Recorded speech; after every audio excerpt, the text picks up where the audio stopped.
I'm gonna head down the road here, I don't know, another 20 miles or so, find camp, and I will be shooting some camping video tonight.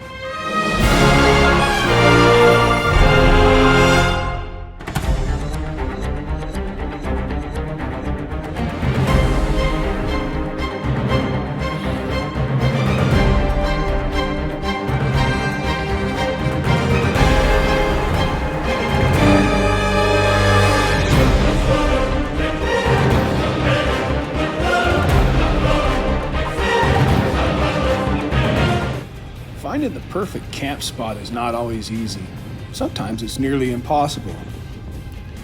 Now, camping near the lake always makes for some beautiful sunset views, and it's pretty peaceful. Even though this lake can sometimes become kind of noisy, people drinking and partying, tonight was pretty nice. Aside from the fact I couldn't quite find a perfectly level spot for my tent. You can see I do find a kind of a isolated spot, and we drop down actually a pretty steep hill here. I decided I wasn't going to have a campfire, and the spot where I set my tent up just happened to be right next to the campfire ring, but it was the most level spot in that campsite. And that's not saying much because it wasn't that level. I spent pretty much the whole night trying to keep myself from rolling into the lake.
All right, let's get this camp set up.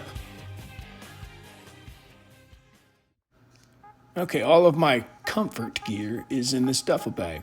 Tent, sleeping pad, chair, sleeping bag, all that good stuff's all in there. The poles, the stakes, pretty much my whole camping kit minus the cooking gear, all in this bag.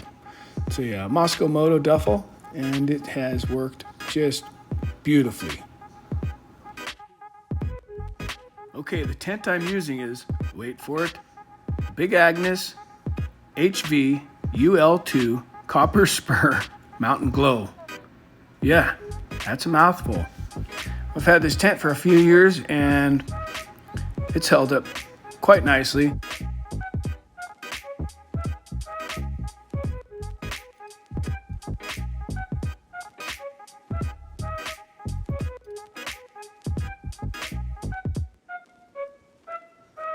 The silver roll you saw me throw out there at first is called Reflectix. You can pick that up at any Ace Hardware. It's going to add some extra insulation, and it's going to save the base of your tent. And it'll allow you to pitch a tent just about anywhere.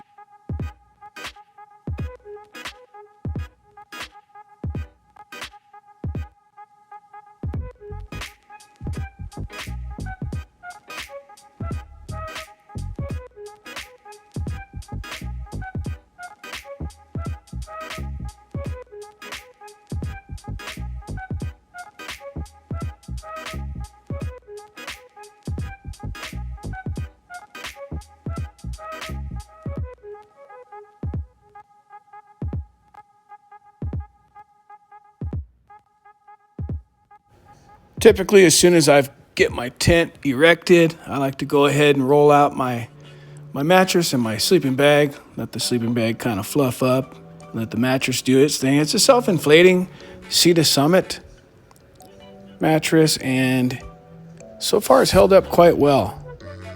It's very lightweight and compact, and the only complaint I have is it's a little bit hard to get back into the bag, but that's just about everything, right?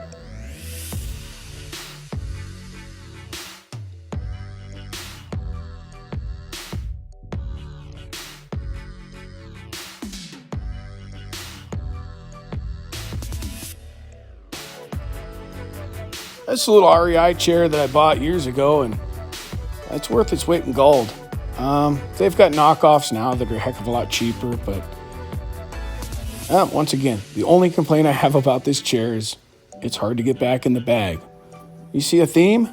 Why don't they make bags just a little bigger? How much extra could it cost? I mean, I would pay the difference just to be able to save a couple minutes trying to stuff it in a bag. And I'll usually go ahead and throw my jacket and helmet and items like that inside the tent, and we're good. Let's have a beer.